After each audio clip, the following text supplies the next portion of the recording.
దమస్కు మార్గంలో వెళ్తున్నప్పుడు ఎప్పుడైతే దేవుడి ప్రత్యక్షత తనకి కలిగిందో తన వే ఆఫ్ థింకింగ్ మారిపోయింది, వే ఆఫ్ వర్క్ మారిపోయింది, వే ఆఫ్ థాట్స్ మారిపోయినాయి. అంతకుముందు మాట్లాడితే చంపేసే వ్యక్తి, వ్యతిరేకిస్తే చంపేసే వ్యక్తి, ఆ తర్వాత ఆ వ్యక్తి యొక్క ప్రవర్తనలో పూర్తి మార్పు కలిగింది. సో గమనించండి, దేవుడి గురించి ఎందుకు తెలుసుకోవాలి అంటే, దేవుడిని మనం అర్థం చేసుకుంటే మన జీవితాన్ని అపార్థం చేసుకోకుండా అర్థవంతంగా మనం నడిపించుకోగలం. దేవుడు దానికి సహాయం చేస్తారు. ఆ ప్రయత్నమే మనం గత 8 వారాలుగా చేస్తున్నాం. అయితే దేవుడు ఒక భాగంలో చదివితే అర్థమైపోతారంటే కాదు. మానవుడు దేవుడిని అర్థం చేసుకోలేడు. ఎందుకు చేసుకోలేడండి అంటే చాలా సింపుల్. మానవుడు ఇప్పుడున్న విశ్వం కనబడుతుంది. రాత్రిపూట మనకు నక్షత్రాలు కనిపిస్తాయి కదా! ఆకాశం కనిపిస్తది కదా! దాన్నే ఇంకా పూర్తిగా అర్థం చేసుకోల. దాన్నే ఇంకా పూర్తిగా స్టడీ చేయల. అంతెందుకు? మానవుడు సృష్టించుకున్న దాని గురించే మానవుడు భయపడుతూ ఉంటాడు. ఇంకా డీప్‌గా చెప్పాలంటే, మానవుడు సృష్టించుకున్న దాన్నే ఇంకా పూర్తిగా మానవుడే స్టడీ చేసుకోల. సృష్టించేసాడు పాపం. బెస్ట్ ఎగ్జాంపుల్ ఏంటంటే ఆర్టిఫిషియల్ ఇంటెలిజెన్స్, ఏఐ. సృష్టించింది మానవుడే. ఇప్పుడు బాధపడేది మానవుడే అన్నట్లుంది మానవుడి పరిస్థితి. అంటే మానవుడి యొక్క లిమిట్స్ మీకు చెప్తున్నా. మన యొక్క లిమిట్స్ ఏంట్రా అంటే, ఫోన్ కొనుక్కున్నాం. ఇప్పుడు దాని నుంచి, ఆ అలవాటు నుంచి బయటికెలా పడాలో అర్థం కాక ఏడుస్తున్నాం. ఫోన్ మనదే. కొనుక్కున్నది మనమే. కానీ రివర్స్‌లో ఇప్పుడు దాని యొక్క అడిక్షన్‌లో నుంచి బయటికెలా పడాలి అనే దాని గురించి బోలెడు ప్రాక్టీస్‌లు మనం చేస్తున్నాం. అది మన బ్రతుకు. ఎందుకు ఇవన్నీ చెప్తున్నానంటే, మానవుడు తన చేతుల్లో ఉన్న దాన్నే తను కంట్రోల్ చేసుకోలేడు. అసలు ఇంకా బాగా అంటే తనను తానే కంట్రోల్ చేసుకోలేడు. తనను తానే అర్థం చేసుకోలేడు. కొన్నిసార్లు బానే ఉంటాడు. ఇంకొన్ని సార్లు అరే! ఏంట్రా ఇలా ఉన్నాను అనిపిస్తే రకరకాల ఆలోచనలు వస్తా ఉంటాయి. సో, మానవుడు తన హృదయాన్ని, తన చేతిలో ఉన్నదాన్ని, తనకి కనిపిస్తున్న దాన్ని అర్థం చేసుకోలేని మానవుడు కనబడని అనంతమైన దేవుణ్ణి అర్థం చేసుకోలేడు. సో, అందుకనే దేవుడు తన్ను తానే ప్రత్యక్షపరుచుకున్నారు. ఆ ప్రత్యక్షత ఒకే ఒక్క దానిలో ఉంది. ప్రపంచవ్యాప్తంగా ఎన్నో పుస్తకాలున్నా, ఆ పుస్తకాలన్నీ ఒక లైన్‌లో నిలబెట్టి, ఒక ఎత్తుగా గుట్ట కింద పోసినా, ఏది పోసినా, వాటన్నిటి ముందు ఒకే ఒక్క పుస్తకం నిలబడగలదు. ఒకే ఒక్క గ్రంథం నిలబడగలదు. ఆ గ్రంథమే బైబిల్ గ్రంథం. ఎందుకు నిలబడగలదు? దానిలో ఆ శక్తి ఎలా వచ్చింది అంటే, కేవలం ఒకే ఒక్క విషయం. అది దేవుణ్ణి ప్రత్యక్షపరిచే గ్రంథం కాబట్టి. ఆ గ్రంథాన్ని మీరు నార్మల్‌గా చదివినప్పుడు, లేతే సహజంగా చదివేసినప్పుడు మనకిదిగో ఇట్లా కనిపిస్తది. దేవుడిని అర్థం చేసుకోవాలని ఇలాగే కనిపిస్తది. అర్థం కాదు. కానీ తెలుసా? దాన్ని పూర్తిగా అర్థం చేసుకున్న వాళ్ళు, మెల్లమెల్లగా దాన్ని స్టడీ చేస్తున్న వాళ్ళకి, దేవుడు రాసిన ఆ యొక్క భాగాలన్నిటిని, దేవుడి యొక్క వాక్యాన్ని, దేవుడి ప్రత్యక్షతని అర్థం చేసుకున్న వాళ్ళకి ఫుల్ పిక్చర్ కనిపిస్తుంది ఇట్లాగా. ఇదే విధంగా మనం స్టడీ చేసాం. ఇది మనం చూసాం. ఓహో! ఇది ఐఫిల్ టవర్ కదా! పారిస్‌లో ఉంటది కదా! Eiffel tower. ఓకే. ఇప్పుడు అనుకుంటున్నాం. ముందు చూసినప్పుడు అనుకున్నామా? అనుకోలేదు కదా! సేమ్ అంతే. దేవుడి విధానం కూడా మనకు అర్థం కాదు. దేవుడితో మనం గడిపినప్పుడు, దేవుని గురించి మనం స్టడీ చేసినప్పుడు, దేవుడిని మనం అర్థం చేసుకోవడానికి ప్రయత్నం చేసినప్పుడు, దేవుడు మనకి పరిపూర్ణంగా మన యొక్క జ్ఞానానికి తగినట్టుగా ఎంతో కొంత అర్థం అవుతారు. ఆ అర్థమయ్యే భాగంలోనే దాదాపు 8 వారాలు మనం గడిపాం. ఈ 8 వారాల్లో మొదటి 2, 3 వారాలు తండ్రి అయిన దేవుడు, పాత నిబంధన గ్రంథంలో ఉన్నట్లుగా తండ్రి అయిన దేవుడు అనే యొక్క విధానం గురించి, తండ్రి అయిన దేవుడి గురించి మనం స్టడీ చేసాం. ఆ స్టడీలో మొట్టమొదటి భాగం మనం చూసింది ఏంటి అంటే, ముగ్గురు విధానాలు అంటే 3 విధానాల గురించి మనం స్టడీ చేసాం. మొదటిది God the Father, God the Son, God the Holy Spirit. తండ్రి అయిన దేవుడు, కుమారుడైన దేవుడు, పరిశుద్ధాత్మ దేవుడు. సో ఈ ముగ్గురులో కూడా ఈ ముగ్గురు యొక్క వ్యక్తిత్వాల్ని మనం స్టడీ చేసాం. ముగ్గురు యొక్క పేర్లు మనం స్టడీ చేసాం. ముగ్గురు యొక్క గుణ లక్షణాలు మనం స్టడీ చేసాం. ముగ్గురు యొక్క పనులు మనం స్టడీ చేసాం. ఈ యొక్క 3 పేర్లు లేకపోతే వ్యక్తులు మీరు ఎలా అయినా అనుకోండి. పాత నిబంధన గ్రంథంలో ఎలా ఉన్నారు, ఎలా ఉంది, ఎలా కనబడుతున్నారు, నెక్స్ట్ నూతన నిబంధనలో ఎలా ఉన్నారు, ఎలా కనబడుతున్నారు అనేది మనం చూసాం. దానిలో భాగంగానే ఇందాక మనం చెప్పుకున్నాం కదా, పేర్లు చూసాం. యెహోవా దేవుడు మోషే గారితో మాట్లాడుతూ అంటారు, ఐఎమ్ దట్ ఐ యామ్ అని, నేనే అనే మాట. యేసుక్రీస్తు వారు శిష్యులతో మాట్లాడుతూ అంటారు, నేనే అని ఆయన అంటారు. సో ఈ రెండిటికి చాలా దగ్గర సంబంధం లేదు. ఇదే విధంగా మనం ధ్యానం చేస్తూ బైబిల్ గ్రంథం ఏం చెబుతుంది.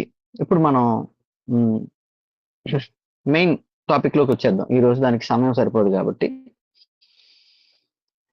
ఈ మనందరిలోనూ ఒక భీకరమైన ప్రశ్న ఒకటి రన్ అవుతూ ఉంటది. అది కూడా మొట్టమొదటిసారి మనం చూసాం. మన ముందున్న ప్రశ్న, ఒకరా లేతే ముగ్గురా? బైబిల్ గ్రంథం ఏం చెప్తుంది?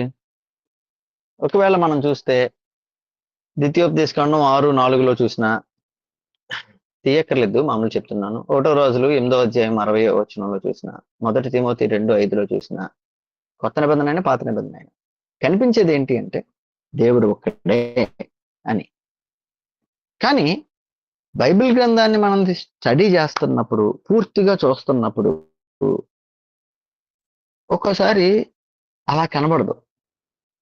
పరిశుద్ధాత్మ దేవుడు కొన్ని చోట్ల, యేసుక్రీస్తు దేవుడుగా కనబడినట్టుగా కొన్ని చోట్ల, దేవుడుగా చెప్పుకున్నట్లుగా కొన్ని చోట్ల, అలాగే తండ్రి అయిన దేవుడిగా కొన్ని చోట్ల ఎట్లా కనబడుతుంది. ఇదేంటిది? బైబిల్ గ్రంథంలోనే దేవుడు ఒక్కడు అని ఉంది కదా. మరి ఇదే బైబిల్ గ్రంథంలో ముగ్గురు యొక్క ప్రస్తావన మనకి ఎలా కనబడుతుంది, అసలు ఎలా అర్థం చేసుకోవాలి, ఈ రోజు మనం అయ్యే చూస్తాం. ఓకే, ఈ ముగ్గురిని అర్థం చేసుకోవాలి అనుకున్నప్పుడు ఒకసారి చరిత్రను మీరు ధ్యానం చేస్తే మీకు అప్పుడు చరిత్రలో నుంచి కొన్ని డిస్కషన్స్ జరిగిన తర్వాత ఈ యొక్క పదం బయటపడింది. ఆ పదమే ట్రినిటీ, త్రిత్వము. ఒకే దేవుడు ముగ్గురు సమాన, శాశ్వత మరియు విభిన్న వ్యక్తులుగా ఉన్నారని నిర్వచించే కేంద్ర క్రైస్తవ సిద్ధాంతమే త్రిత్వం అంటే. మళ్ళీ చదువుతున్నానే, ఒకే దేవుడు, దేవుడు ఒక్కడే, దానిలో మార్పు ఏమీ లేదు, ఇద్దరు ముగ్గురు కాదు. ఓకే, కానీ దేవుడు ఒక్కడే, ముగ్గురు సమాన, శాశ్వత. గుర్తుపెట్టుకోండి, ముగ్గురు కో ఈక్వల్ గా ఉన్నారు. శాశ్వత అంటే కో ఎటర్నల్, శాశ్వతం నుంచి ఉన్నవారు, అయితే విభిన్న వ్యక్తులుగా ఉన్నారు. బైబిల్ అదే బోధిస్తుంది, నేను బోధించింది కాదు, లేకపోతే ఎవరో పూర్వకాలంలో లేనిది పెట్టింది కాదు. ఓకే, దానిలో మొదటిది తండ్రి అయిన దేవుడు, కుమారుడైన దేవుడు, పరిశుద్ధాత్మ దేవుడు. వారు ఒకే దైవ స్వభావము, శారాన్ని పంచుకుంటారు, కానీ ముగ్గురు వేరు వేరు దేవుళ్ళు కాదు. గుర్తుపెట్టుకోండి. సో ఈ ట్రినిటీ అనేది ఎందుకు వచ్చింది అసలు? ఈ త్రిత్వాన్ని ఎందుకు, ఇది బైబిల్లో ఉందా ఈ పదం అంటే ఎట్టి పరిస్థితుల్లో మీకు ఎక్కడ వెతికినా కనబడదు. ఎవరన్నా ఒకవేళ ఉంది అని చెప్తే నమ్మకండి. మరి ఎందుకు ఈ త్రిత్వాన్ని మనం చూడాలి, ఈ త్రిత్వాన్ని మనం ఎందుకు ధ్యానం చేయాలి? మీరు గమనించండి, మనం ఏ విధంగా స్టడీ చేసుకుంటూ వచ్చాము అంటే ఈ 8 వారాల్లో దాదాపుగా ఒక్కొక్క 2 వారాలకి ఒక్కొక్క కేస్ స్టడీ లాగా మనం చేసాం. గాడ్ ద ఫాదర్ 2 వారాలు, గాడ్ ద సన్ 3 వారాలు, దాదాపుగా గాడ్ ద హోలీ స్పిరిట్ అనేది 2 వారాలు, మొదటిది ఇంట్రొడక్షన్ క్లాస్. అట్లాగా ఓ 8 క్లాసెస్ మనం చూసాం. వీటిల్లో మనకు కనబడుతుంది దేనికి ఎవరికి వారే, దేనికి అదే సపరేట్ గా మనం స్టడీ చేస్తే ముగ్గురు ఉనికిలో ఉన్నట్టు కనబడుతున్నారు. తండ్రి అయిన దేవుడు ఉనికిలో ఉన్నట్టుగా కనబడ్డారు, యేసు క్రీస్తు వారు ఉనికిలో ఉన్నట్టుగా కనబడ్డారు, పరిశుద్ధాత్ముడు ఉనికిలో ఉన్నట్టుగా కనబడ్డారు. సో ముగ్గురు లేరు అని కొట్టిపడేయడానికి లేదు. ఆఖరికి ఒకవేళ మనం చూస్తే గనక మత్తయి సువార్త 28వ అధ్యాయం 19వ వచనం, యేసు క్రీస్తు వారే స్వయాన ఆయన నోటితో ఆయన చెప్పిన మాట. ఆయన ఏమంటారంటే, తండ్రి, కుమార మరియు పరిశుద్ధాత్మ నామంలో బాప్తీసం ఇవ్వండి అది. 3 చెప్పేశారు కదా ఆయన, అంటే ముగ్గురు ఉన్నట్లే కదా. సో వీటి గురించి డిస్కషన్ వచ్చింది. ఎప్పుడు వచ్చింది, ఎలా వచ్చింది అంటే దాదాపుగా క్రీస్తు శకంలో, అంటే యేసుక్రీస్తు వారు పుట్టిన తర్వాత 325లో దీని గురించి డిస్కషన్ వచ్చింది. అథినేషియస్ అనే వాళ్ళు కొంతమంది ఉన్నారు. వాళ్ళందరూ అప్పటికే ఉన్న ఏరియనిజం అనే వాళ్ళు కానీ ఇంకొంతమంది వీళ్ళందరూ కూడా ఏమని నిర్ణయానికి వచ్చారంటే, తండ్రి అయిన దేవుడు ఉన్నారని మనం నమ్ముదాం. ఆయన ఒక ఆయనే దేవుడు. యేసుక్రీస్తు దేవుడు కాదు. పరిశుద్ధాత్మ దేవుడు కూడా దేవుడు కాదు. ఒకవేళ అలా దేవుడుగా అనుకున్నా, ఆయన పెద్ద దేవుడు, వీళ్ళ చిన్న దేవుళ్ళు. అలా సపరేట్ గా చేసేసారు. అది తప్పు అని చెప్పి నిరూపించడానికి ఈ త్రిత్వాన్ని ఆ యొక్క కౌన్సిల్ మొత్తం కూడా ఓకే చేయాల్సిన పరిస్థితి వచ్చింది. ఇది చాలా మంది ఏమంటారంటే, అబ్బే త్రిత్వం బైబిల్లో లేదు కాబట్టి కొట్టేయాలి, అది కరెక్ట్ కాదు. ఓకే, నేను కూడా ఒప్పుకుంటా, బైబిల్లో లేదు కాబట్టి త్రిత్వం అనే పదాన్ని నువ్వు వాడాల్సిన అవసరం లేదు. కానీ తండ్రి అయిన దేవుణ్ణి నువ్వు నమ్మాలి, కుమారుడైన దేవుణ్ణి నువ్వు నమ్మాలి, పరిశుద్ధాత్మ దేవుణ్ణి నువ్వు నమ్మాలి. ఎందుకు నమ్మాలన్నా? ఎందుకు నమ్మాలి అంటే, వాక్యం దేవుణ్ణి ఆ విధంగానే ప్రత్యక్షపరిచింది. తండ్రి అయిన దేవుడిగా ప్రత్యక్షపరిచింది, కుమారుడైన దేవుడిగా శరీరధారిగా ప్రత్యక్షపరిచింది, పరిశుద్ధాత్మ దేవుడిగా ప్రత్యక్షపరిచింది. ఎవరో పెట్టారు, ఏదో చేశారు, అందుకని మనం పెట్టుకోవాలి అనే కాన్సెప్ట్ ఏం లేదు. బైబిల్ అలా చెప్పింది కాబట్టి ఆ విధంగా నమ్మాలి. దానికి తగినట్లుగా సింప్లిఫై చేసి అక్కడ ఎవరైతే ఈ పదాన్ని ఇంట్రడ్యూస్ చేశారో ఆయన పేరులో నుంచి ఈ పదం వచ్చిందనమాట. అది క్రీస్తు శకం 325లో. ఈ కౌన్సిల్ ని మనం యాక్సెప్ట్ చేయొచ్చా? ఈ కౌన్సిల్ ని మనం అంగీకరించచ్చా అంటే, ఈ కౌన్సిల్ ఇది మొదటిసారి జరిగింది కాదు. అపోస్తుల కార్యాల్లో ఒకసారి ఒక గొడవ జరిగింది. ఆ గొడవ దేని గురించి అంటే, పేతురు గారి దగ్గరికి కొంతమంది వచ్చి, మరి యేసుక్రీస్తు వారు యూదుడు కదా, వీళ్ళందరూ కూడా ఇప్పుడు యూదుల్లోకి మార్చబడాలి కదా, ఆ యూదుల్లోకి మార్చబడాలి అన్నప్పుడు వీళ్ళందరూ కూడా, అన్యులైన వారందరూ కూడా క్రీస్తుని నమ్మితే యూదు మత ఆచారాలు పాటించాలి కదా అని చెప్పి డిస్కషన్ జరిగింది. అప్పుడు మొత్తం అపోస్తులుగా ఉన్న ఆ మొదటి కొంతమంది శిష్యులు, పేతురు గారు అవ్వచ్చు, పౌలు గారు అవ్వచ్చు, మత్తయ్య గారు అవ్వచ్చు, వీళ్ళందరూ కూడా కూర్చుని దాని గురించి మాట్లాడుకున్నారు. మాట్లాడుకుంటున్నప్పుడు అక్కడ జరిగిన సందర్భం ఏంటి అంటే, చాలా సింపుల్ గా వన్ వర్డ్ తో క్లోజ్ చేశారు. అది ఆచారాలన్నీ అలా పెట్టద్దు, బాప్తిసం తీసుకోవడం మస్ట్ అండ్ షుడ్, క్రీస్తుని అంగీకరించడం ప్రాధాన్యం, వాక్యానుసారంగా నడవాలి అంతే తప్ప సున్నతి చేసుకోవాలి లేకపోతే ఇంకో విధంగా ఉండాలి, ఇవి తినకూడదు అవి తినాలి, ఈ కాన్సెప్ట్స్ ఏవీ లేవు, అవన్నీ వారి మీద భారంగా ఉంచొద్దు అని అపోస్తుల కార్యాల్లో, నెక్స్ట్ గలతీయులకు రాసిన పత్రికలో, ఈ రెండిట్లో కూడా మనకు కనబడుతుంది. అలాంటి కౌన్సిల్ మళ్ళీ నెక్స్ట్ 325లో పెట్టడం జరిగింది. ఆ కౌన్సిల్లో ఈ త్రిత్వం అనే దాన్ని పెట్టారు. పెట్టడానికి గల కారణం ఏంటి అంటే, అప్పట్లో అబద్ధ బోధలు అనేకమైనవి పుట్టుకొచ్చినాయి. ఆ అబద్ధ బోధలన్నీ కూడా క్రీస్తుకు వ్యతిరేకంగా, యేసుక్రీస్తు వారికి వ్యతిరేకంగా ఉన్నవే. వాటన్నిటి గురించి మొన్న ఈ మధ్యన మనం స్టడీ చేసాం, మీకు గుర్తుందో లేదో కానీ, ఇదిగోండి ఒకసారి ఇవి చూస్తే మీకు ఏమైనా గుర్తు రావచ్చేమో. ఏరియనిజం అనే దాని గురించి మనం స్టడీ చేసాం. వీళ్ళు ఏమంటారు, యేసుక్రీస్తు దేవుడు కాదు, దేవుని యొక్క ఒక విచిత్రమైన క్రియేచర్ అది, అంటే లేకపోతే మొట్టమొదటి దేవుడి క్రియేచర్ అని ఏరియనిజం వాళ్ళు అంటారు. డాక్సిటిజం అనే వాళ్ళు ఏమంటారంటే, యేసుక్రీస్తు ఒక ఆత్మ రూపం అంతే అని చెప్పి అంటారు. ఓకే, నాస్టోనిజం వాళ్ళు ఏమంటారు అంటే, ఒకే శరీరంలో ఇద్దరు వ్యక్తులుగా, అంటే స్ప్లిట్ పర్సనాలిటీ అన్నట్లుగా ఉన్నారు అంటారు. ఇప్పుడు ఈ జనరేషన్ లో మనకి యెహోవా సాక్షులు అనే వాళ్ళు కొంతమంది ఉన్నారు. వాళ్ళు ఇలాగే మాట్లాడతారు. ఏమంటారంటే, యెహోవాయే దేవుడు, యేసుక్రీస్తు దేవుడు కాదు, పరిశుద్ధాత్ముడు అసలు లేనే లేడు అనే మాట మాట్లాడతారు. మరి వాక్యం దాన్ని చెప్పట్లేదు కదా, మనం వాళ్ళని నమ్మితే మనం అబద్ధ బోధలోకి వెళ్ళినట్టు. ఇంకొంతమంది ఉన్నారు, వాళ్ళ పేర్లు మనకు అనవసరం కానీ, వాళ్ళు ఏమంటారంటే, యేసుక్రీస్తు మనకిలాగానే మామూలుగా పుట్టిన ఆయన, దేవుని దగ్గర నుంచి తర్వాత తను ఆ బిరుదునో లేకపోతే ఆ ఇదినో పొందారు. ఏది కావాలన్నా దేవుడిని అడుగుతారు, ఏది కావాలన్నా తండ్రిని అడిగారు, అందుకనే చూసారా ఇలాగ తండ్రిని ఇలా అడిగారు అలా అడిగారు అని చెప్పి కొత్త నిబంధనల నుంచి వాక్యాన్ని చూపిస్తారు. కానీ గుర్తుపెట్టుకోండి, మనం పోయిన 2-3 అదే ఈ 8 క్లాసుల్లో మనం స్టడీ చేసిన దానిలో వచ్చిన వాళ్ళైతే మీకు అవగాహన ఉంటుంది. యేసుక్రీస్తు వారు చాలా సార్లు ప్రార్థించారు తండ్రికి. కొన్నిసార్లు ఏడ్చారు. సిలువ మీద కూడా తండ్రి నా చేతిని ఎందుకు వదిలేసావు అని చెప్పి అడిగారు. ఇవన్నీ చేయడానికి గల కారణం ఏంటి అంటే యేసుక్రీస్తు వారు శరీరధారిగా వచ్చి దేని యొక్క అధికారం కింద ఆయన ఉన్నారు, లేకపోతే దేని అదుపులో ఆయన ఉన్నారు అంటే లేఖనాల అదుపులో ఆయన ఉన్నారు. అది గుర్తుపెట్టుకోవాలి మనం. లేఖనాలు లేఖనానుసారంగానే ఆయన మాట్లాడారు. లేఖనానుసారంగానే ఆయన ప్రవర్తించారు. లేఖనానుసారంగానే ఆయన ప్రార్థన చేశారు.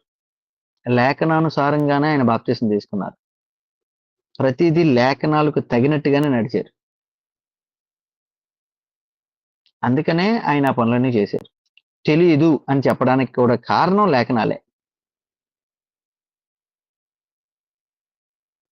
అలాగే ఇదే లేఖనాల విషయంలో ఇలా చేసిన యేసుక్రీస్తు వారు ఇదే విధానంలో కొన్ని విషయాల్ని తన యొక్క దైవిక శక్తిని నిరూపిస్తూ కొన్ని విషయాలు చేశారు. ఆ విషయాలు మనం చూసాం.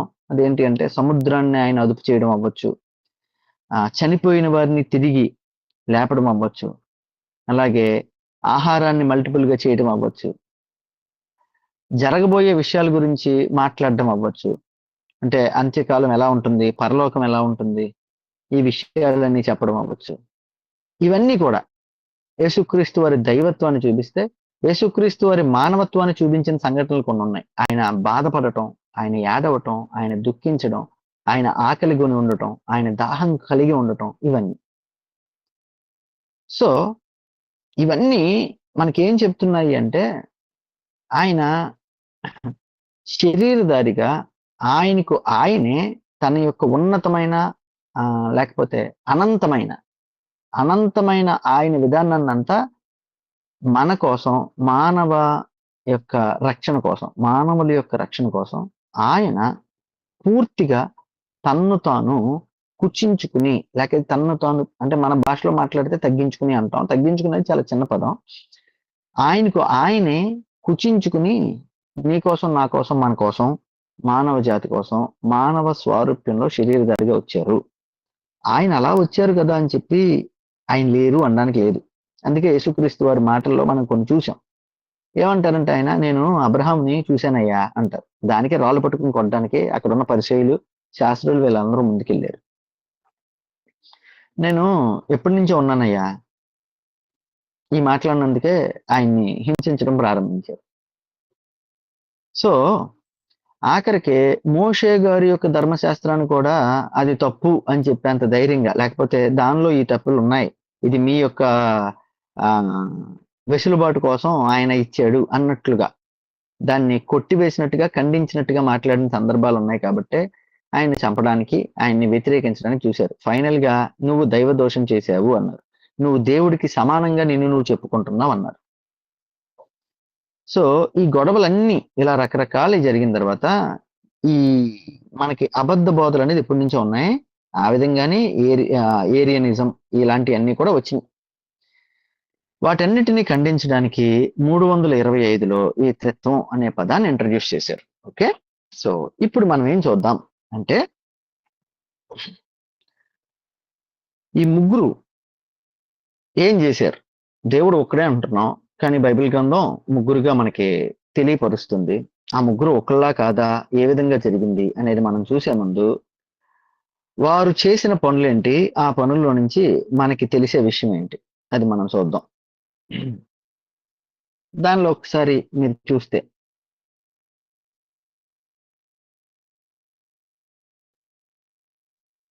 తండ్రి అయిన దేవుడు, మీరు ఒకవేళ వచనాలు కావాలంటే కింద మీరు చదవచ్చు. మీకు ఇది నేను మెటీరియల్ ఇస్తాను.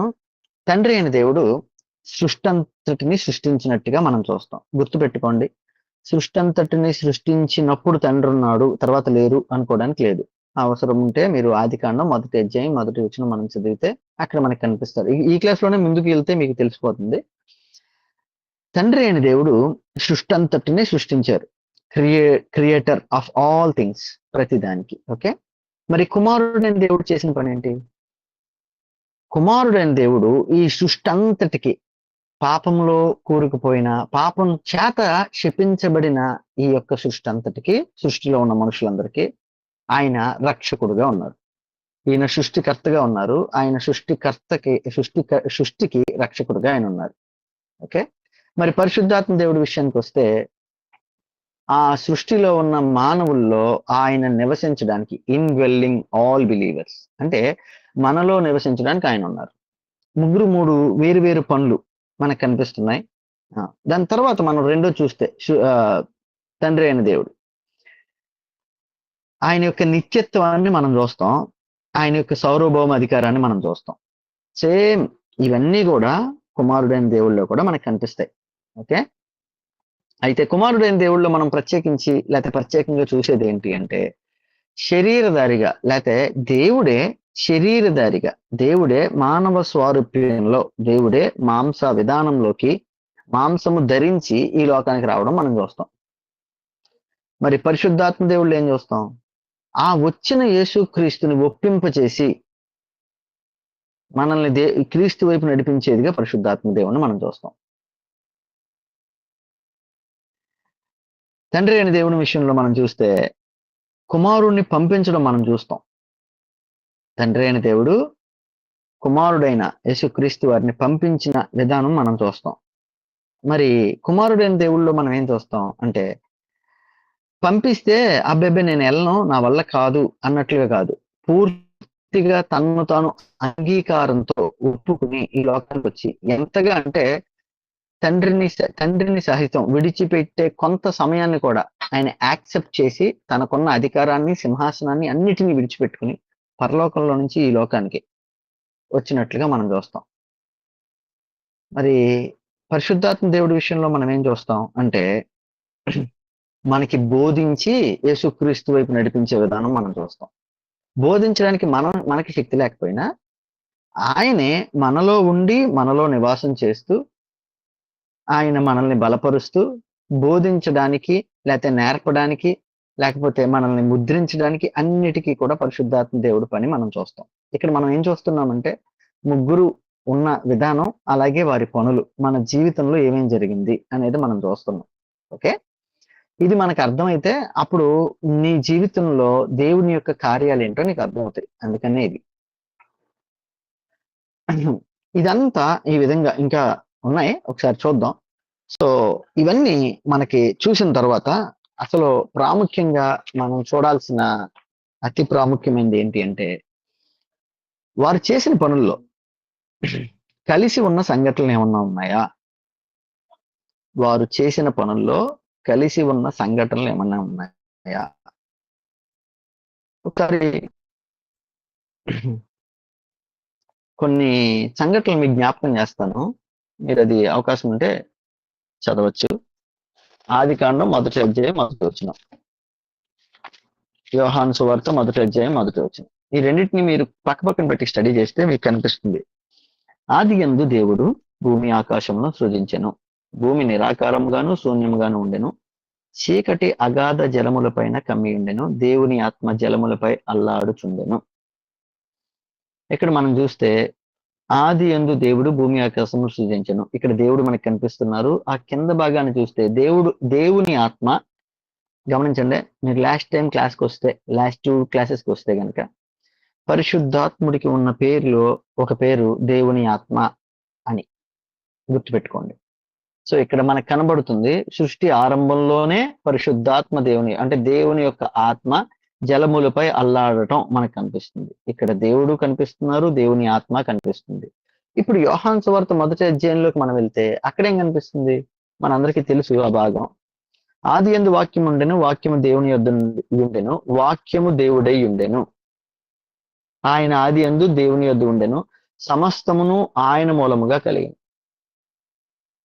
ఈ రెండు భాగాలు కూడా సృష్టి గురించి చాలా వివరణ ఇచ్చేస్తుంది. సృష్టిలో ఈ ముగ్గురు యొక్క విధానం కూడా మనకు కనిపిస్తుంది. రెండోది, యేసుక్రీస్తు వారు బాప్తిసం తీసుకున్నారు. ఆ సందర్భాన్ని ఒకసారి చూద్దామా? మత్తయి సువార్త 3వ అధ్యాయం మనందరికీ తెలిసిందే. 16 చదివేయండి. ఎవరన్నా చదువుతారా?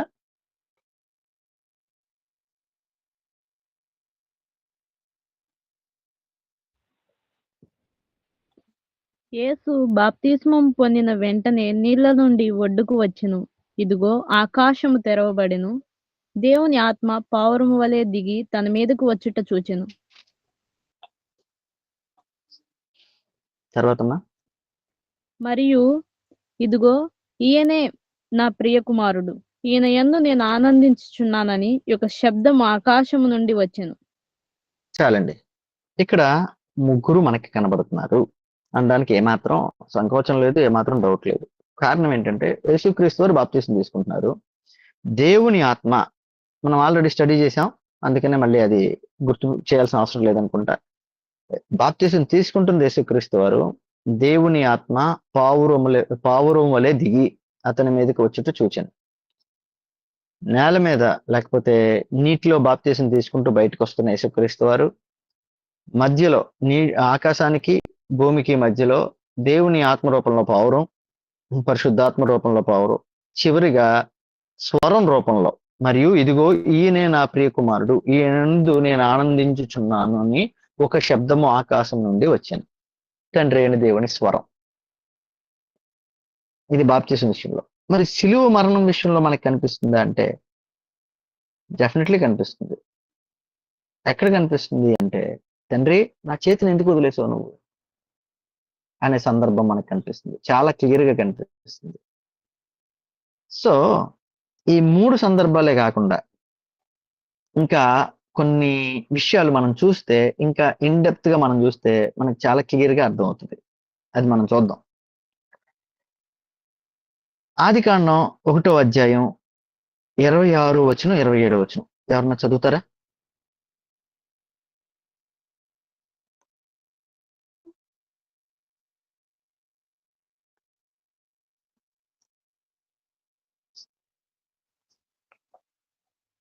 దేవుడు మన స్వరూపమందు మన పోలిక చొప్పున నరులను చేయుదుము, వారు చాలండి. సముద్ర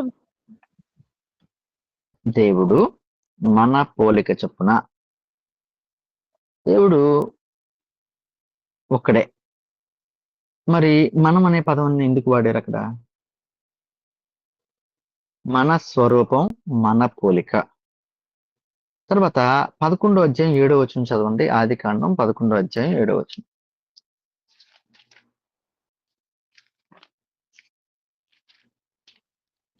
గనుక మనము దిగిపోయి వారిలో ఒకరి చాలండి. మాట తెలియకుండా. ఇక్కడ మనం చూస్తే మనము దిగిపోయి, చూడండి, పని చేసే విషయంలో కూడా ఆ యొక్క ప్యూరాలిటీ మనకి కనిపిస్తుంది.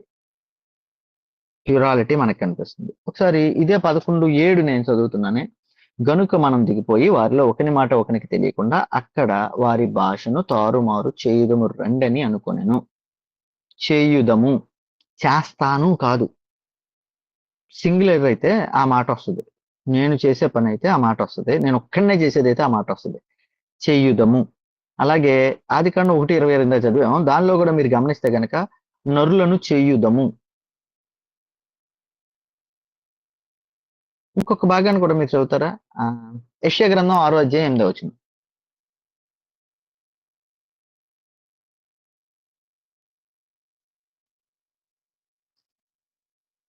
యెషయా గ్రంథం 6వ అధ్యాయం 8వ వచనం. అప్పుడు నేను ఎవరిని పంపెదను, మా నిమిత్తము ఎవడు పోవునని ప్రభువు సెలవీయగా వింటిని. మా అంతటనే నిమిత్తము. చాలండి. ఇక్కడ మనం చూడండి, ఇక్కడ ఈ సందర్భం మీకు అవగాహన ఉందో లేదో కానీ, రాజు అయిన ఉజ్జియా మృతి పొందిన తర్వాత అప్పటికే యెషయా ప్రవక్తగా ఉన్నాడు. ఆయన అత్యున్నత సింహాసనం మీద ఉన్న దేవుణ్ణి ఆయన చూశారనమాట. చూసిన వెంటనే తనలో ఉన్న పాపాన్ని గుర్తించారు. అప్పుడు అక్కడ మా గురించి లేకపోతే దేవుని యొక్క ఉగ్రత గురించి, వాటి గురించి చెప్పడానికి ఎవరైనా వెళ్ళాలి అని మాట్లాడుతున్నప్పుడు ఇక్కడ ఉన్న సందర్భం మనం వింటున్నాం. అప్పుడు నేను ఎవరిని పంపెదను, మా నిమిత్తము ఎవడు పోవునని ప్రభువు సెలవేయగా వింటిని. నా నిమిత్తము అనాలి కదా మామూలుగా అయితే.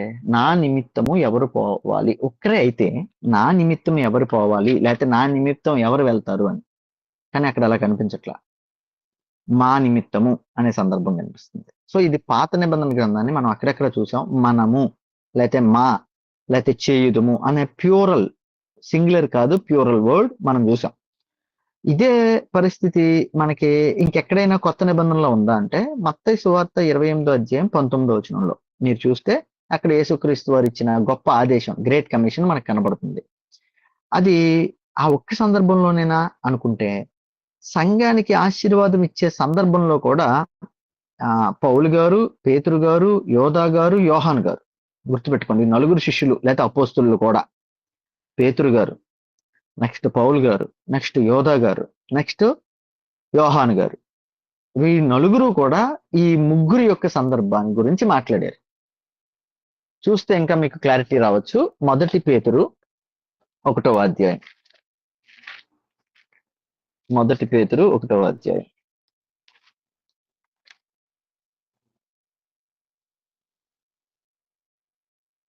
మొదటి వచనం చదువుతారా? మొదటి 2-3 లైన్స్ చదివితే చాలు. యేసుక్రీస్తు అపోస్తలుడైన పేతురు, తండ్రి అయిన దేవుని భవిష్యత్తు జ్ఞానమును బట్టి ఆత్మ వలచి పరిశుద్ధత పొందిన వారే విధేయులగుటకును, యేసుక్రీస్తు రక్తము వలన ప్రోక్షింపబడుటకును ఏర్పరచబడిన వారికి చాలండి. చాలు నాన్న, థ్యాంక్ యూ. ఇక్కడ మీరు చూడండి, ఈ సందర్భాన్ని మళ్ళీ ఇంకో 2-3 సార్లు చదివితే మీరు కొన్ని అండర్లైన్ చేసుకుంటే తెలిసిపోద్ది. యేసుక్రీస్తు రక్తము వలన, యేసుక్రీస్తు వారి యొక్క విధానం అక్కడ కనిపిస్తుంది. మొదట్లోకి వెళ్ళిపోతే తండ్రి అయిన దేవుని భవిష్యత్ జ్ఞానమును బట్టి ఆత్మ వలన పరిశుద్ధత పొందిన వారై, యేసుక్రీస్తు రక్తం, తండ్రి అయిన దేవుని భవిష్యత్ జ్ఞానం, ఆత్మ వలన పరిశుద్ధపరచబడటం. పేతురు గారు కూడా ఈ 3 విధానాలు మనకు చూపించారు. 2 కొరింథీ 13వ అధ్యాయం, ఇది పౌలు గారి విధానం, అది కూడా చూసేద్దాం. అంటే ఎందుకు ఈ భాగాలు మీకు ఇంత స్లోగా, ప్రశాంతంగా, మీకు ఇంత వివరంగా చెప్పడానికి గల కారణం ఏంటి అంటే, కన్ఫ్యూజ్ చేసేవాళ్ళు చాలా మంది ఉన్నారు బయట లోకంలో. వాళ్ళు ఏమని కన్ఫ్యూజ్ చేస్తారు అంటే, అబ్బబ్బే ఇదేదో ఈ మధ్యకాలంలో వచ్చింది, ఆర్సీఎం వాళ్ళు, రోమన్ క్యాథలిక్స్ పెట్టిన విధానం ఇది, ఈ త్రిత్వం అనేది, అందుకని అది మనం నమ్మకూడదు అని. గుర్తుపెట్టుకోండి, రోమన్ క్యాథలిక్స్ విషయంలో తప్పిదం ఏంటి అనేది మనం చూస్తే అతి ప్రాముఖ్యమైనది, అది ఎవరు చెప్పరు, కానుకలు అనేది తప్పు. పాప పరిహార పత్రాలు అనేవి అమ్ముకున్నారు వాళ్ళు. ఇప్పుడు కాదు, 1500 సంవత్సరం, అంటే 16వ శతాబ్దంలో, 1500 సంవత్సరం టైంలో వాటిని ఖండించారు అప్పట్లో ఉన్న చాలా మంది వ్యక్తులు. వాక్యాన్ని దాచేశారు, వాక్యాన్ని మార్చేశారు, వాటన్నిటినీ ఖండించారు. అప్పుడు సంఘం ఒక పెద్ద విడిపోవడం అనేది జరిగింది. థర్డ్ థింగ్ ఏంటి అంటే, రోమన్ క్యాథలిక్స్ విషయంలో వాళ్ళు విగ్రహాలు చేసుకుని వాటిని పూజించడం లాంటివి చేస్తూ ఉంటారు. బైబిల్ దాన్ని ఖండించింది. సెకండ్ థింగ్ ఏంటి అంటే, దేవునికి రావాల్సిన మహిమని దేవుని వెనకాల ఉన్న కొంతమందికి వాళ్ళు ఇవ్వడం ప్రారంభించారు. వాటన్నిటినీ కూడా అప్పుడున్న చాలా మంది ఖండించారు. అంతే తప్ప ఆ టైంలోనో లేకపోతే అంతకు ముందు టైంలోనో జరిగింది కాదు ఇది. బైబిల్ గ్రంథంలో మొదటి అపోస్తలుల దగ్గర నుంచి అందరూ కూడా ఆఖరికి యేసుక్రీస్తు వారు కూడా ఈ యొక్క 3 విధానాలని మనకు చూపించారు. తండ్రి అయిన దేవుడు, కుమారుడైన దేవుడు, పరిశుద్ధాత్మ దేవుడు, ఈ విధానాన్ని మనకు చూపించారు. వాటిని మనం చూస్తున్నాం. ఇందాక పేతురు గారి గురించి చూసాం. ఇప్పుడు 2 కొరింథీ 13వ అధ్యాయం 14వ వచనం. ప్రభువైన యేసుక్రీస్తు కృపయు, నేను చదివేస్తానన్నా, దేవుని ప్రేమయు, పరిశుద్ధాత్మ సహవాసమును. ఇక్కడ 3 కనిపిస్తున్నారుగా మళ్ళీ. ఇప్పుడు యోధా తీయండి.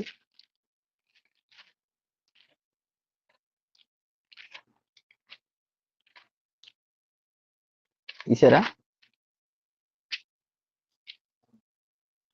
ఒకటే ఒక అధ్యాయం ఉంటుంది, దానిలో 20 నుంచి చదువుతున్నా. ప్రియులారా, మీరు విశ్వసించు అతి పరిశుద్ధమైన దాని మీద మిమ్మల్ని మీరు కట్టుకొనచ్చు, పరిశుద్ధాత్మలో ప్రార్థన చేయొచ్చు, నిత్య జీవార్థమైన మన ప్రభువగు యేసుక్రీస్తు కనికరము కొరకు కనిపెట్టుచు దేవుని ప్రేమలో నిలుచున్నట్లు కాచుకొని ఉండుడి. ఈ వచనం చదివాను కదా, ఒకసారి మళ్ళీ చూడండి. పరిశుద్ధాత్మలో ప్రార్థన చేయొచ్చు. సెకండ్ థింగ్, యేసుక్రీస్తు కనికరము కొరకు కనిపెట్టుచు. థర్డ్ వన్, దేవుని ప్రేమలో నిలుచున్నట్లు కాచుకొని ఉండుడి. ప్రకటన గ్రంథం 1వ అధ్యాయం 4-5 మీరు ఒకవేళ చూస్తే అక్కడ కూడా మీకు కనిపించేస్తుంది. సో ఫైనల్ గా బైబిల్ గ్రంథాన్ని మనం చూస్తే బైబిల్ గ్రంథంలో దేవుని యొక్క ప్రత్యక్షత చూసినా, దేవుని యొక్క పనులు చూసినా, దేవుని యొక్క విధానం చూసినా మనకి కనిపించేది ఏంటి అంటే దేవుడు తండ్రి అయిన దేవునిగా, కుమారుడైన దేవునిగా, పరిశుద్ధాత్మ దేవుడిగా మనకి ప్రత్యక్షపరచబడ్డారు. ఆ విధంగానే ఆదిమ అపోస్తుల కాలం నుంచి ప్రకటించబడ్డారు. ఆ విధంగానే క్రీస్తు విధానంలో మనకి కనపరచబడ్డారు. ఇంకా కొన్ని వివరాలు మీరు చదివితే ఇంకా క్లారిటీ వస్తుంది. అది ఇంకా మంచికే. ఒకసారి చూద్దామా? యెషయా గ్రంథం 48వ అధ్యాయం 16వ వచనం చేస్తారా ఒకసారి? యెషయా గ్రంథం 48:16.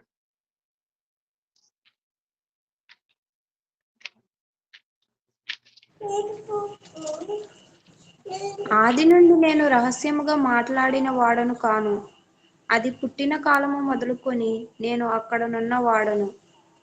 ఇప్పుడు ప్రభువగు యెహోవాయు ఆయన ఆత్మయు నన్ను పంపెను. చాలండి. ఇక్కడ కుమారుడైన దేవుడు మాట్లాడుతున్న విధానం మనకు కనబడుతుంది. ఎంత క్లియర్ గా ఉందో మీరు ఒకసారి గమనిస్తే మంచిది. ఆది నుండి నేను రహస్యముగా మాట్లాడేవాడును కాను, అది పుట్టిన కాలం మొదలుకొని నేను అక్కడ నున్నవాడను. ఇప్పుడు ప్రభువు యెహోవాయు ఆయన ఆత్మయు నన్ను పంపెను.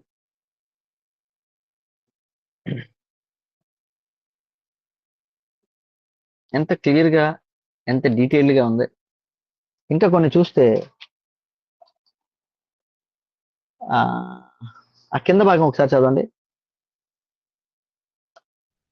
నీ విమోచకుడును ఇశ్రాయేలు పరిశుద్ధ దేవుడైన యెహోవా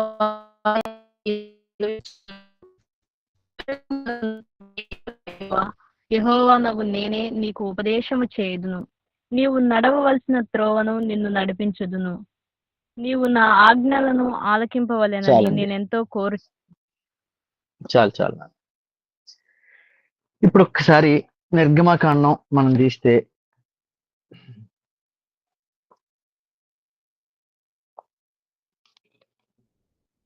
అంటే దానిలో ఈ వివరణ ఇంకా క్లియర్ గా ఉంటది. అది కూడా చూసేద్దాం. నిర్గమకాండం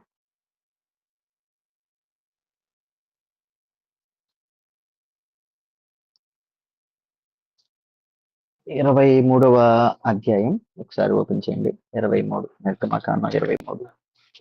ఐ థింక్ 23 అనుకుంటాను.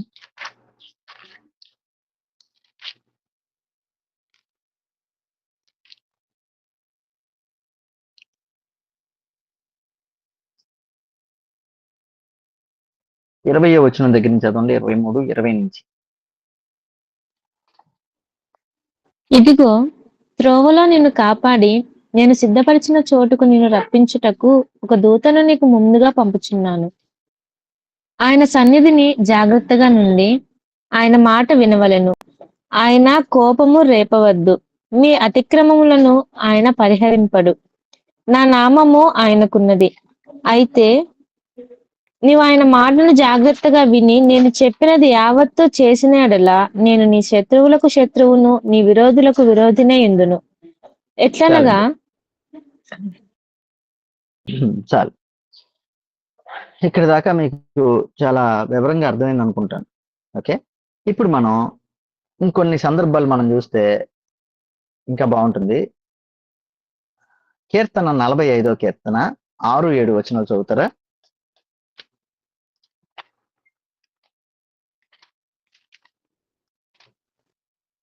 దేవా, నీ సింహాసనము నిరంతరము నిలుచును. నీ రాజదండము న్యాయార్థమైన దండము. నీవు నీతిని ప్రేమించి భక్తిహీనతను ద్వేషించుచున్నావు కావున దేవుడు నీ దేవుడే చెలికండ్ర కంటే హెచ్చగునట్లుగా నిన్ను ఆనంద తైలముతో అభిషేకించి ఉన్నాడు. చాలండి. ఇక్కడ మీరు గమనించారా? దేవుడి గురించి మాట్లాడుతున్నట్టుగా ఉంది. దేవా, నీ సింహాసనము నిరంతరము నిలుచును. నీ రాజదండము న్యాయార్థమైన దండము. నీవు నీతిని ప్రేమించి భక్తిహీనతను ద్వేషించుచున్నావు, కావున దేవుడు నీ దేవుడే చెలికాండ్ర కంటే హెచ్చగునట్లు నిన్ను ఆనంద తైలముతో అభిషేకించి ఉన్నాడు. ఇంకొక సందర్భం కూడా మీరు చూడండి. కీర్తన 110:1.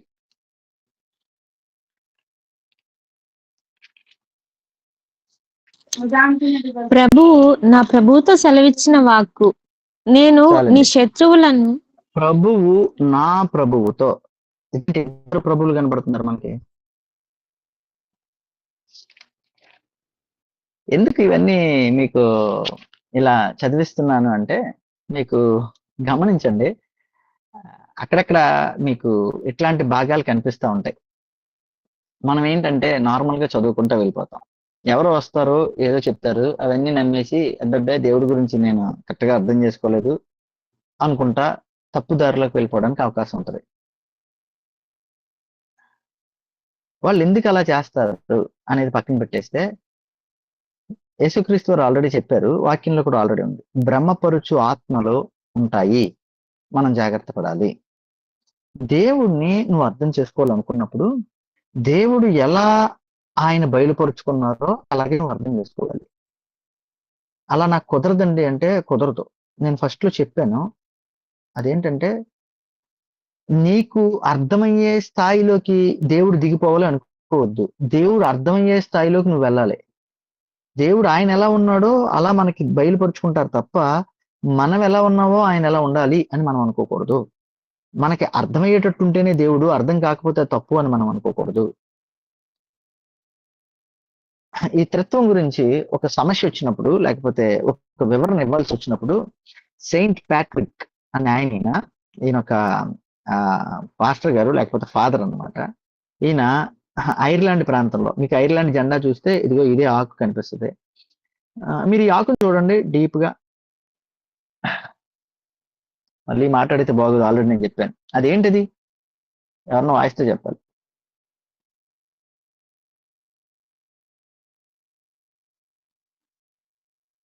పర్లా, నేను అన్నదైనా చెప్పండి మీరు, పర్లేదు. అదేంటి?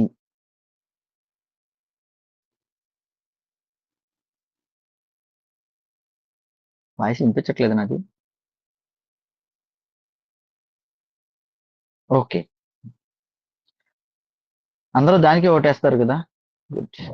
3 పార్ట్స్ గా డివైడ్ అయ్యిందన్నయ్య. ఇప్పుడు నేను నెక్స్ట్ అడిగే దానికి ఆన్సర్ మీరు చెప్పేశారు, ఫైన్. ఇప్పుడు ఇది ఒక ఆక, 3 ఆకులా?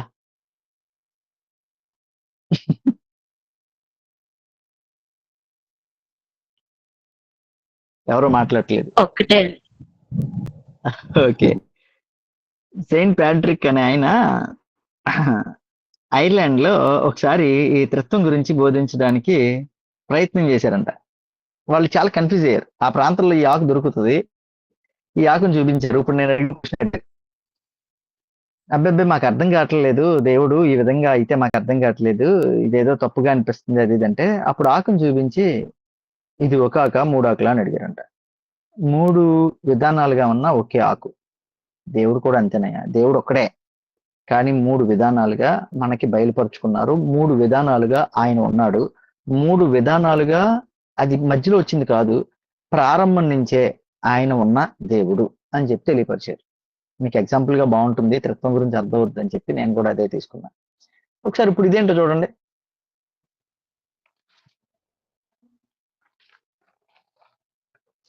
ఏంటో చెప్తారా?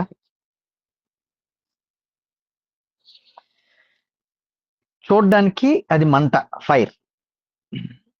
కానీ గమనించండి, అది 3 విధాలుగా మనకు కనిపిస్తుంది. దగ్గరికి వెళ్తే వేడి వస్తుంది, అంటే ఆ ఫైర్ లో వేడి కూడా ఉంది. రెండోది, అది వెలిగించగానే వేడితో పాటు వెలుగు కూడా వస్తుంది. ఒకవేళ దగ్గరికి వెళ్ళి పట్టుకుంటే మనకు కాలుతుంది, అప్పుడు మండుతుందని తెలుస్తుంది. ఒక్కటే, కానీ 3 విధాలుగా అది కనబడుతుంది. ఎందుకు ఈ వివరాలన్నీ మీకు చెప్తున్నాను అంటే, అన్న దేవుడు ఒక్కడే కానీ ముగ్గురుగా ఎలా అనే డౌట్ మీకు చాలా సార్లు ఉంటది కదా. ముగ్గురుగా ఎలాగా అని అర్థం కావాలంటే, ఇదిగోండి బయట ఉన్న వాటిని, మనకు అర్థమయ్యే వాటిని మీకు ఎగ్జాంపుల్ గా చెప్పాను అంతే. ఇలాగే ఉన్నారు, ఇదే కరెక్ట్ అని నేను అంటలా. ఓకే, మనకు అర్థమయ్యే ఎగ్జాంపుల్స్ అవి. సో ఫైనల్ గా పాత నిబంధన గ్రంథంలో ఉన్న భక్తులకి దేవుడు ఒకవేళ ఆ విధంగా అర్థమయ్యారంటే తప్పులేదు, ఎందుకంటే అప్పుడు ప్రత్యక్షత అంతవరకే ఉంది. ఓకే, కానీ ఇప్పుడు దేవుడు పరిపూర్ణ ప్రత్యక్షతనిచ్చాడు. పరిపూర్ణ ప్రత్యక్షత లేఖనాల్లో పరిపూర్ణ ప్రత్యక్షత కనబడుతుంది. ఇంకా పరిపూర్ణ ప్రత్యక్షత, పూర్తి ప్రత్యక్షత శరీరధారిగా వచ్చిన క్రీస్తులో కనబడుతుంది. ఈ ప్రత్యక్షత మనకు అర్థం కాదు. ఆ అర్థం కాని విధానంలోనే పరిశుద్ధాత్మ దేవుడు మనలో ఉండి ఆయన యొక్క పరిపూర్ణ ప్రత్యక్షతను మనకిస్తున్నారు. సో ఇది కాదు అని చెప్పడానికి లేదు. ఆయన ఇచ్చిన పరిపూర్ణ ప్రత్యక్షతను మనం అర్థం చేసుకోవాలి. ఆ ప్రత్యక్షత మనకు అర్థమైతేనే మనకి దేవుడి గురించి పరిపూర్ణ అవగాహన కలుగుద్ది.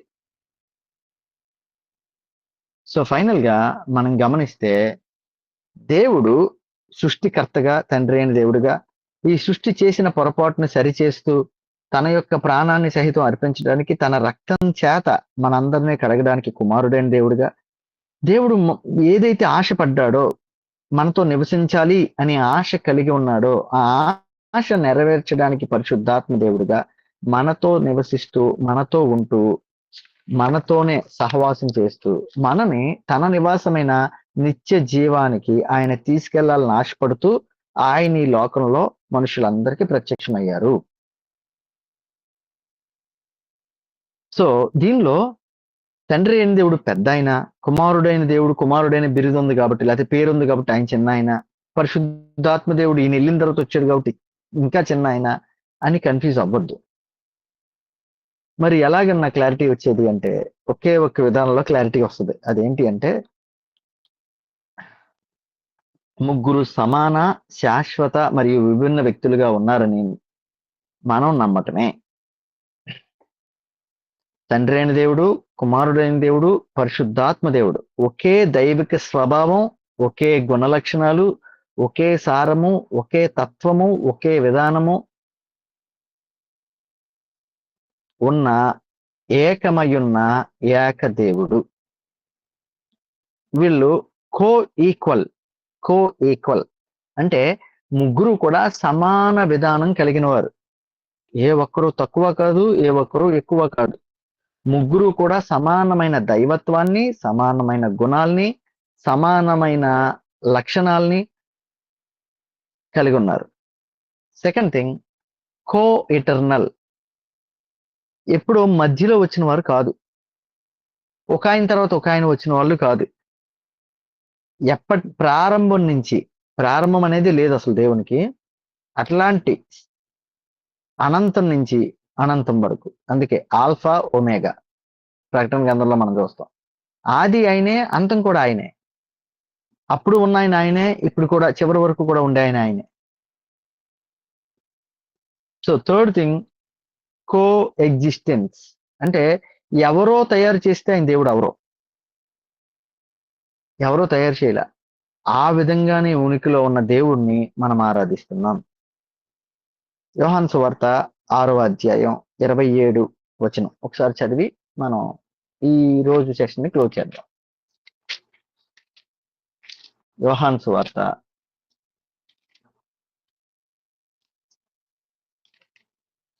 6వ అధ్యాయం.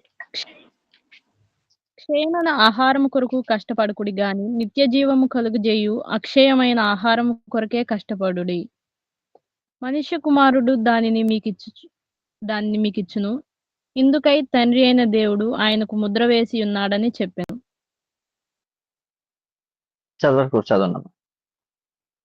వారు, మేము దేవుని క్రియలు జరిగించుటకు ఏమి చేయవలెనని ఆయనను అడుగగా, యేసు, ఆయనను పంపిన వాని యందు మీరు విశ్వాసం ఉంచుటయే దేవుని క్రియలని వారితో చెప్పాను.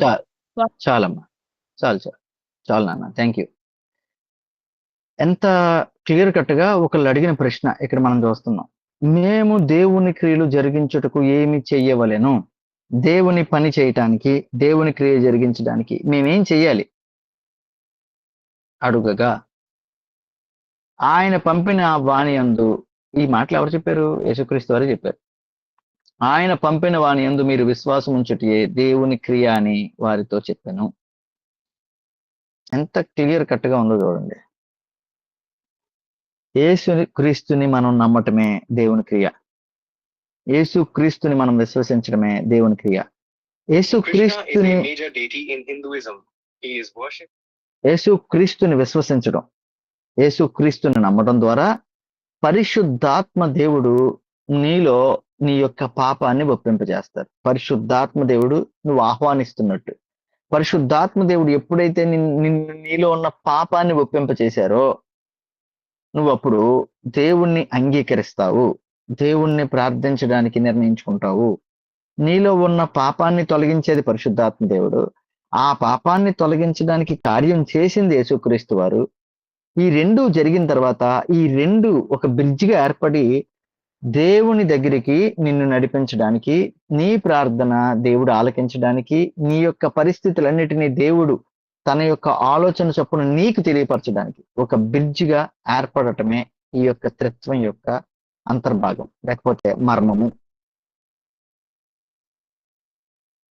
సో అలా కాదన్నా, నేను ఓన్లీ తండ్రి అయిన దేవుని వైపే చూస్తాను. లేదు, మనం పాపంతో ఉన్నాం, మనకి మధ్యవర్తి కావాలి.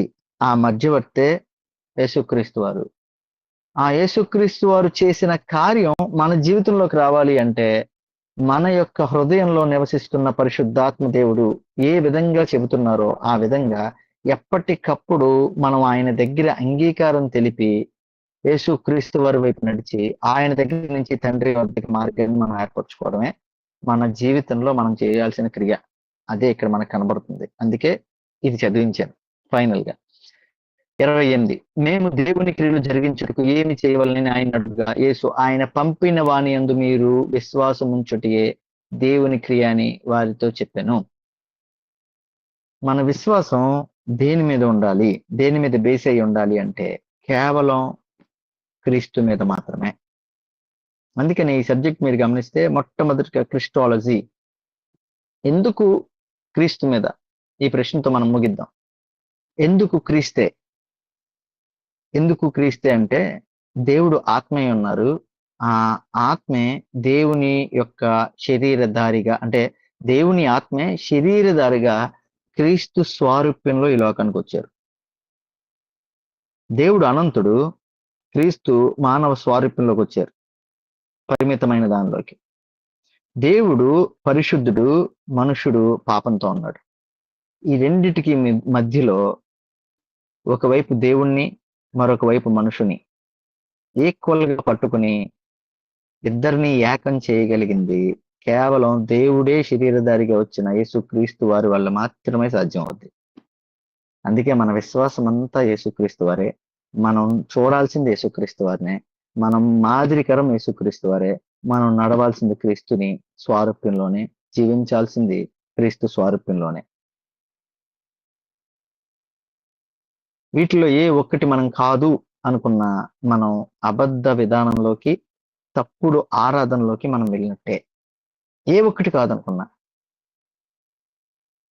దేవుడు ఈ కోర్స్ ని మీకు చెప్పడానికి లేకపోతే మీకు ఇంట్రడ్యూస్ చేయడానికి గల కారణం ఏంటి అంటే ఒకే ఒకటి, మన ఎవ్వరిని కోల్పోవాలని దేవుడు అనుకోవట్లా, మనల్ని దూరం చేసుకోవాలి అని దేవుడు అనుకోవట్లా.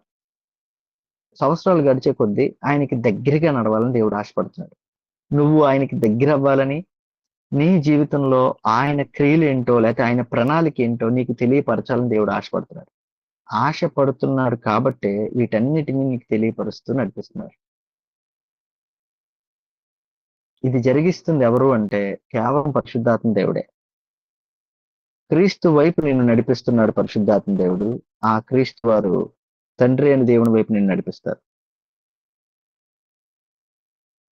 దేవుడు ఒక్కడే, కానీ యేసుక్రీస్తు కుమారుడైన దేవుడుగా, పరిశుద్ధాత్మ దేవుడుగా మనతో సహవాసం చేస్తూ, మన పాపాలు క్షమిస్తూ, నిత్యత్వంలోకి మనల్ని నడిపించడానికి ఆయన ప్రత్యక్షత ఈ విధంగా వాక్య భాగంలో మనకు కనబడుతుంది. సో ఒకవేళ ఇన్ని రోజులు ఎవరినైనా ఒకరిని తక్కువ ఒకరిని ఎక్కువ అనుకున్నారేమో, వాక్యం అలా చెప్పట్లేదు. ఇన్ని రోజులు ఒకరుంటే చాలు ఇంకొకరు అక్కర్లేదు అనుకుని పరిశుద్ధాత్మను విడిచిపెట్టేశారేమో, వాక్యం అలా చెప్పట్లేదు. గుర్తుపెట్టుకోండి, వాక్యం ఏ విధంగా ఉందో ఆ విధంగా దేవుని మనం అర్థం చేసుకోవాలి తప్ప, నీకు అర్థమైనట్టుగా, నీకు అనుకున్నట్టుగా దేవుని అర్థం చేసుకోవద్దు. అది అపార్థం అవుద్దు తప్ప అర్థం అవదు. పరిశుద్ధాత్మ దేవుని కార్యాలు గుర్తించండి. పరిశుద్ధాత్మ దేవుడు నీతో మాట్లాడుతున్నప్పుడు గుర్తించు. పరిశుద్ధాత్మ దేవుని సహాయంతోనే పనిచేయి. పరిశుద్ధాత్మ దేవుని సహాయంతోనే ప్రార్థన చేయి. పరిశుద్ధాత్మ దేవుని సహాయంతోనే వాక్యం చదువు. పరిశుద్ధాత్మ దేవుని యొక్క సహాయంతోనే క్రీస్తు స్వారూప్యంలో నువ్వు ముందుకు సాగు. దేవుడు ఆశపడేది అదే. ప్రార్థన చేద్దాం, తలలో ఉంచుదాం. పరిశుద్ధమైన దేవా, ప్రేమ గల తండ్రి, మీ గొప్ప నామానికి వందనాలు, స్తోత్రాలు ప్రభా. ఈరోజు ట్రినిటీ అనే యొక్క సందర్భాన్ని నేను చూడడానికి కృప చూపించారు. మీరు దేవుడిగా ఉంటూ,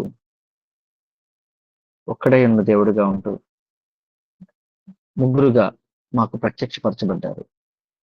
వాక్య భాగం అంతా అదే బోధిస్తుంది ప్రభా. కానీ ఎన్నోసార్లు కొంత భాగాన్ని మేము అర్థం చేసుకుని మిమ్మల్ని ఎన్నోసార్లు అపార్థం చేసుకున్నాం. ఎన్నోసార్లు దూరం అయిపోయాం.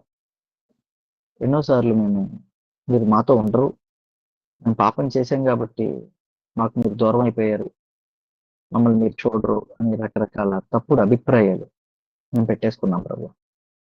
కానీ ఆయన పరిశుద్ధాత్మ దేవుడిగా మీరు మాలో నివసిస్తూ మా పాపాలను తొలగించడానికి, మా పాపాన్ని మా నోటితో ఒప్పింప చేయటానికి, మీరు మాతో నివసించడానికి, మమ్మల్ని పరిశుద్ధపరచడానికి మీరు మాలో ఉంటూ మమ్మల్ని ఒప్పింప చేస్తూ క్రీస్తు రక్తం చేత ప్రతి క్షణము కడుగుతూ, దేవా, ఈ లోక జీవితంలో మీ తోడుని మాకిస్తూ నిత్యత్వంలోకి నడిపించడానికి మాకు మీరున్నారు నాయన.